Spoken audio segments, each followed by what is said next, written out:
주 안에서 형제 자매된 여러분, 그동안 평안하셨습니까? 오늘은 갈라디아서 6장 1절에서 5절의 말씀을 가지고 바레와 포르티온이라는 말씀으로 하나님의 은혜를 나누기를 소원합니다. 저는 오키나와에 12년 사역하고 있는 이원섭 선교사입니다. 제가 먼저 갈라디아서 6장 1절에서 5절의 말씀을 읽겠습니다. 형제 여러분, 만일 어떤 사람이 죄에 빠져 있으면 영적인 사람인 여러분은 온유한 심령으로 그를 바로잡아 주십시오. 그리고 여러분도 자기 스스로를 살펴서 각기 유혹에 빠지지 않도록 조심하십시오. 서로 남의 짐을 져 주십시오. 그렇게 하여 여러분은 그리스도의 법을 성취하십시오. 누군가가 아무것도 아니면서 무엇이라도 된 것처럼 생각한다면 그는 자신을 속이는 것입니다. 각자 자기 행동을 살펴보십시오. 그러면 자기 자신에게는 자랑거리가 있다고 해도 남에게 자랑할 것은 없을 것입니다. 누구든지 자기 자신의 짐을 져야만 합니다. 중앙일보 4월 2일자에는 품이 있는 죽음을 선택한 사람들이라는 제목으로 세계의 미남이었던 알랭들롱 스위스행 편도행만 끊었다라며 그가 결심한 마지막 파티라는 기사와 더불어서 조력자의 자살이 합법화된 스위스의 안락사 전문병원인 디그니타스에서 죽음을 선택할 권리를 찾아온 사람들의 이야기가 실렸습니다. 물론 호주 국적의 한국 사람도 이곳에서 죽음을 맞이했습니다. 평상시와 똑같이 그는 아무렇지도 않게 가장 가까운 주변 사람들에게 마지막 인사와 이야기를 하고 자기의 손으로 의료진의 설명이 끝나기도 전에 약물이 주입되는 밸브를 돌리고 희미하게 웃으며 이들은 그렇게 세상을 등지었습니다. 한국 사람들 중에서도 이곳에 등록한 사람이 전체 1124명 중에 104명이 회원으로 등록되어 있다고 합니다. 그러나 이곳은 원칙이 있습니다. 죽을 병에 걸렸거나 극심하게 아프거나 한 사람들을 대상으로 하며 신체가 건강한데 이 세상이 살기 싫다고 디그니타스에 오는 것은 허락되지 않습니다.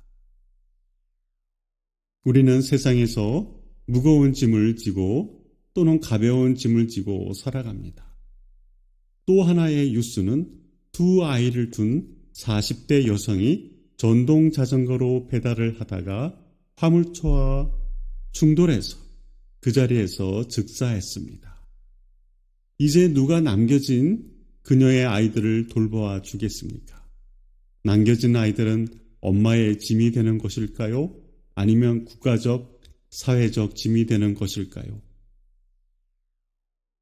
치열한 삶 속에서 그렇게 배달을 하지 않으면 살아갈 수가 없는 시대에 살고 있기에 생계를 위해서 그녀는 열심히 일했지만 서로가 운전을 조심하지 않으면 혹은 상대방이 잘못한 실수로 인하여서 이렇게 가슴 아픈 일들이 일어납니다.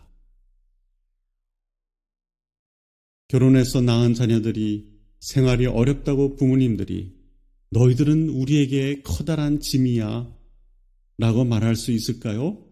그렇게 생각한다면 우리들 모두도 스스로 홀로 서기를 못했을 때 부모님들께 짐덩어리였던 과거가 있었을 것입니다.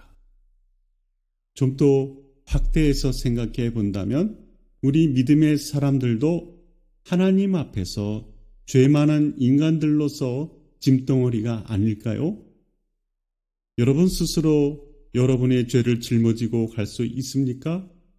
없기 때문에 우리는 예수 그리스도의 이름을 의지해서 날마다 하나님 앞에 나아가고 있습니다. 새들도 부화한 새끼들이 홀로 서기를 할 때가 다가오면 먹이를 날라다 주는 일을 마치고 독립해서 날아가도록 교육을 시킵니다. 그런데 오늘 인간의 자본주의 시대는 경제적인 여유가 없으면 나이가 들어도 부모님 곁을 떠나지 못하는 일본에서 말하는 오타쿠라는 불명예스러운 자녀들이 많이 생겨나고 있습니다.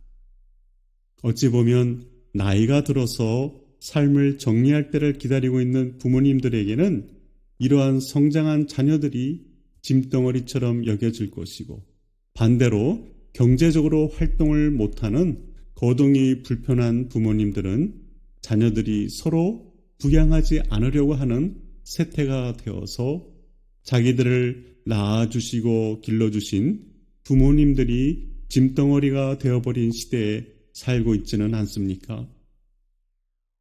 스스로 앞가림을 하지 못하면 서로에게 크나큰 짐덩어리가 되는 시대가 되었습니다. 물론 옛날에는 고려장이라는 풍습도 있었다고 합니다. 이것은 고려시대에 나이 든 노인을 산채로 업어다가 산에 버리는 이 고려장이라는 옛 설화에서 나왔습니다. 우리 그리스도인들에게 짐이라는 것은 무엇일까요? 그냥 물리적인 눈에 보이는 내가 갖고 싶은 무거운 짐이 아닌 것은 분명한 것 같습니다. 짐이라는 것은 여러분과 제가 해결할 수 없는 짐입니다. 그것은 다른 말로 표현한다면 고민이나 번뇌라고 말할 수 있습니다. 화물차가 있고 승용차가 있기 때문에 물리적인 눈에 보이는 짐들은 차에 실을 수 있지만 고민과 번뇌의 짐을 차에 싣고 다니는 분들은 이제껏 보지 못했습니다. 갈라디아서 본문은 짐의 유형에 대해서 이렇게 말하고 있습니다. 짐은 죄라는 것입니다. 죄에 빠져 있으면 영적인 사람이 온유한 마음으로 그를 바로 잡아주라고 하며, 또 우리 스스로도 죄에 빠진 자들같이 유혹에 빠지지 않도록 조심하라고 했습니다. 상대방을 윽박지르고 혼내주는 것이 아니라 부드러운 마음으로 그들에게 다가가라고 하는데 참으로 어려운 이야기입니다. 현실에서 그렇게 하면 만만하게 보고 죄에 빠진 자들은 그다지 자신의 상태를 심각하게 생각하지 않는 경향이 있기 때문입니다. 경찰이 계속해서 훈방만 하고 촉법 소년에 해당하는 10대들이 나이가 어리다는 이유로 교도소에 보내지 않기에 계속해서 심각한 사회적 문제가 되고 있습니다. 때로는 엄한 법이 꼭 필요합니다. 사람이 말로써 해결이 된다면 얼마나 좋겠습니까? 그래서 하나님께서도 죄지은 이스라엘 백성들을 때로는 모두 죽이시고 멸망시키셨던 것입니다. 그러나 본문은 우리에게 서로 남의 짐을 져주기를 바라고 있습니다. 짐은 가벼운 짐이 있습니다. 그것은 스스로가 해결하면 됩니다. 그러나 우리들 스스로가 해결하지 못할 때 남의 도움을 받아야 하는 경우가 있습니다. 오키나와에서 교통사고가 났을 때 선교지에서 그러한 큰 목돈이 어디 있습니까? 한국에서 아이들 교육비를 따로 보내주는 것도 아니고 이러한 유형무형의 일이 갑작스럽게 발생을 했을 때 그냥 선교비라는 명목하에서 모든 것을 지출하지 않으면 안 되는 것이 모든 선교사들의 입장일 것입니다. 그래서 한국에서 성도가 도움을 주셔서 해결한 적도 있고, 차가 오래되어서 멈추기 일보 직전에 7인승차가 생기는 것이 우리 교회의 무거운 짐이고 기도의 제목이었는데 그 짐이 해결이 되었습니다. 이것은 다른 한국 교회가 우리 순호 카오리 교회의 짐을 나누어 주셨기 때문에 가능한 일이었습니다. 짐을 서로 나누어지기 위해서는 섬기는 삶이 실천적 요소가 되지 않으면 절대로 되지 않습니다.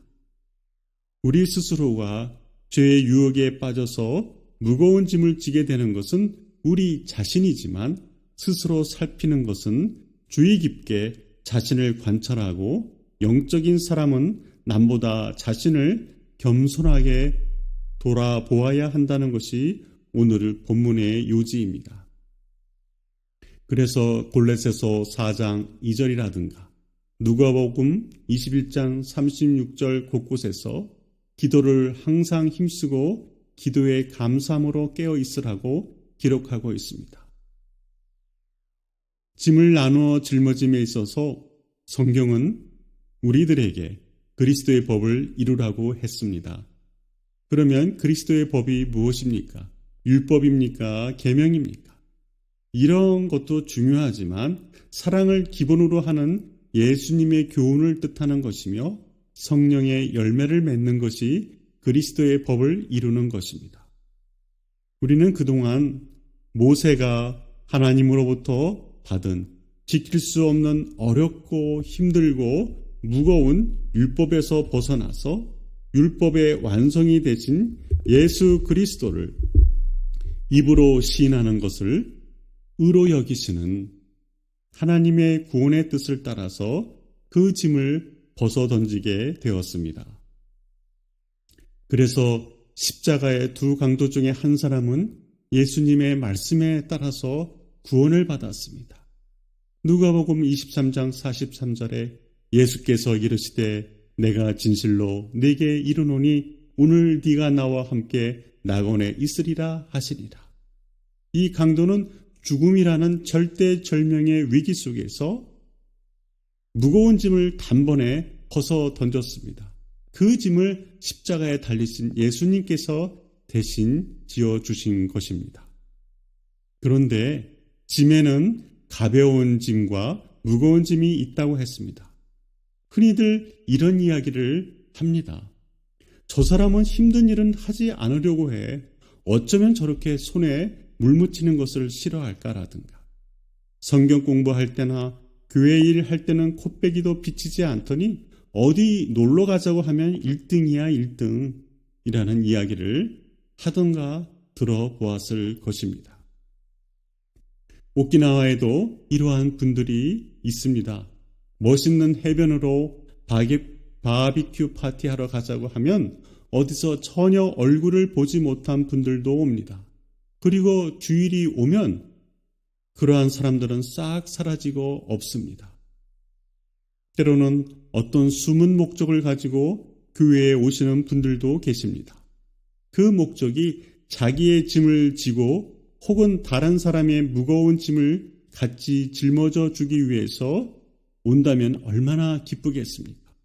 오히려 교회에 와서 무거운 짐을 던져줍니다. 2절에 나오는 짐의 헬라어는 바레는 도움이 없이는 짊어질 수 없는 무거운 짐이고 5절에 나오는 헬라어 포르티오는 행군하는 병사가 마땅히 지고 가는 자기 자신이 짊어져야 할 짐꾸러미를 나타낸다고 합니다. 예수님을 따르게 되면 우리가 짊어져야 할 가벼운 짐들이 있음을 알려줍니다. 오늘날 너무 많이 먹어서 비만하게 되면 걷기가 힘들게 되고 병에 걸리고 결국 건강을 해치게 됩니다.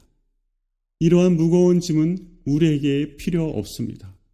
이 포르티온이라는 가벼운 짐은 무엇을 뜻하는 것일까요?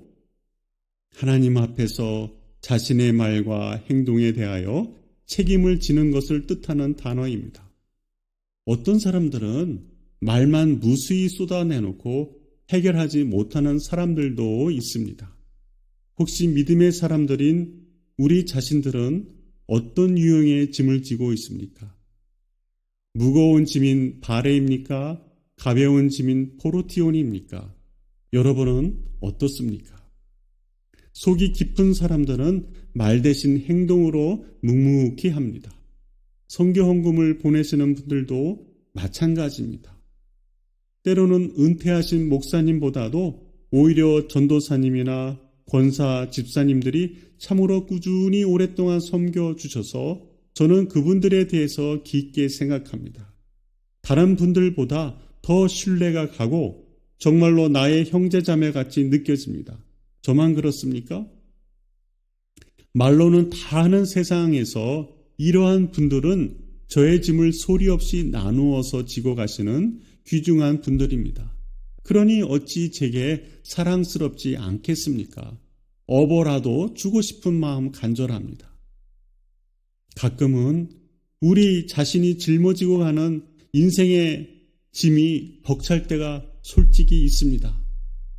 그러나 다른 사람이 미혹에 빠지거나 하나님으로부터 멀리 떠나게 되지 않고 바르게 행하도록 그 짐을 나누어 져야 할 것을 갈라디아서는 우리에게 교훈하고 있습니다. 예수님께서 그 짐에 대해서 말씀하셨습니다. 마태복음 11장 28절에 힘들게 일하고 무거운 짐을 진 자들은 다 내게로 오라. 내가 너희를 쉬게 하겠다라고 하셨습니다. 그러시면서 하신 말씀은 나는 마음이 온유하고 겸손하기 때문에 내 멍에를 메고 내게서 배우라.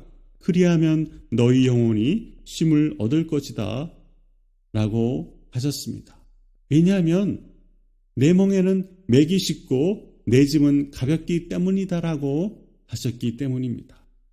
결국 인생의 짐이라는 것이 무엇에 대한 것입니까? 여러분과 저의 영혼에 대한 짐이 아니겠습니까? 그것은 결론적으로 곧 죄의 죽음에 이르는 짐이 아니겠습니까? 물론 우리는 여러 가지 고민들을 많이 갖고 있습니다. 육을 지배하는 것은 정신적인 영역입니다. 세상의 짐을 던져버리고 싶으십니까? 그러면 첫째로 예수님께로 달려가서 그 짐을 고백하고 내려놓으십시오. 두 번째로는 예수님께로 가서 배우는 것입니다. 무엇을 배우라는 것입니까? 신학이나 교회로 오라는 것보다도 율법과 죄의 삶을 지고 지쳐버린 영혼들이 예수님 앞으로 와서 그들에게 쉼을 주시는 하나님의 아들 예수님을 통하여 쉬라는 뜻입니다. 힘든 사람에게 오자마자 교리 공부시키고 율법을 외우게 하는 것이 우선이 아닙니다. 성경은 이렇게 기록하고 있습니다. 이사야서 41장 29절의 말씀인데요. 그분께서는 피곤한 사람에게 힘을 주시고 기운이 없는 사람에게 힘을 북돋아 주신다라고 기록하고 있습니다. 아니 정말로 이렇게 하나님께서 하셨을까요? 어디에 실제로 이렇게 하신 일들이 있나요? 라고 사람들은 물어볼 것입니다. 열왕기상 19장 5절을 보면 로뎀나무 아래에 누워 자더니 천사가 그를 어루만지며 그에게 이르되 일어나서 먹으라. 무엇을 먹으라는 말입니까? 구운 빵과 물 한 병입니다. 목이 마른 자에게는 물을 주고 배고픈 자에는 자기 호주머니를 털어서 빵을 손에 쥐어주는 것입니다. 그렇게 힘을 얻은 엘리야는 40일을 걸어서 하나님께서 가라고 하신 호렙산에 갔습니다. 또 이사야 41장 10절을 보면 두려워하지 말아라, 놀라지 마라, 내가 너를 강하게 하고 너를 도와주겠다. 내 승리의 오른팔로 너를 붙들어 주겠다라고 했습니다. 자기 자신이 짊어져야 할 짐을 남에게 맡기지 마시기를 바랍니다. 우리 자신의 죽음은 결국 여러분과 제가 1대1로서 하나님 앞에 서야 합니다. 대신 누군가가 해결해 줄 수는 없습니다. 그러나 죄에 대한 유혹이라든가 물질의 어려움이라든가 이러한 육체적, 영적 짐은 우리가 연합하여 함께 기도하고 하나님께 구하여 서로가 나누어질 수 있는 짐들이 있습니다. 그래서 말씀을 배우는 사람은 가르치는 사람과 모든 좋은 것을 함께하고 자기가 뿌린 것을 그대로 거둔다고 했습니다. 어떤 사람은 육체에 뿌리는 사람들이 있는데 이들은 육체의 열매를 거둘 것이고 그것은 사망이라고 했습니다. 또 하나는 성령에 뿌리는 사람들은 성령으로부터 영생을 거둔다고 했습니다. 결국 그리스도께서 우리에게 주시는 가벼운 짐을 짊어지고 인내하면 영생을 얻을 것이고 그분이 주시는 짐을 내던지고 세상의 무거운 짐을 가득히 짊어지고 자신이 해결하겠다고 낑낑거리며 최선을 다하는 사람은 미련한 사람이 되어 멸망에 이를 것입니다. 바레와 포르티온, 바레는 무거운 짐이라고 했습니다. 인생의 무거운 짐입니다. 포르티온은 우리가 예수님 앞에 나갔을 때 우리에게 주시는 십자가의 짐입니다. 5월은 가정의 달, 그 다음에 어린이의 날, 또 어버이의 날이 이렇게 겹쳐져 있습니다. 그리고 가장 중요한 하나님의 날이 있습니까? 아니, 우리 일생 일대에 모든 시간이 하나님을 두려워하는 날이 되어야 합니다. 어린이와 같이 주님 앞에 겸손한 마음으로 우리 모두가 서서서 세상의 무거운 짐인 바레를 그분께 맡기고 또 그분께서 주시는 전 인생에 이르는 가벼운 짐인 포르티온을 지고 가는 인생이 되기를 소원합니다. 기도합니다. 하나님 아버지, 오늘도 우리에게 일용할 양식을 주시옵고 여전히 하나님 세상의 무거운 짐인 바레를 이고 가는 분들이 있는가 하면 그 하나님 무거운 짐을 예수님께 맡기고 가벼운 짐인 포르티온의 삶으로 살아가는 인생들이 있습니다. 아버지, 우리 모두 주님께서 주시는 짐을 기쁘게 지고 갈 수 있도록 하여 주옵소서. 이 힘든 세상에서 인내와 끈기로 승리케 하여 주시옵소서. 예수님의 이름으로 감사하며 기도함나이다. 아멘.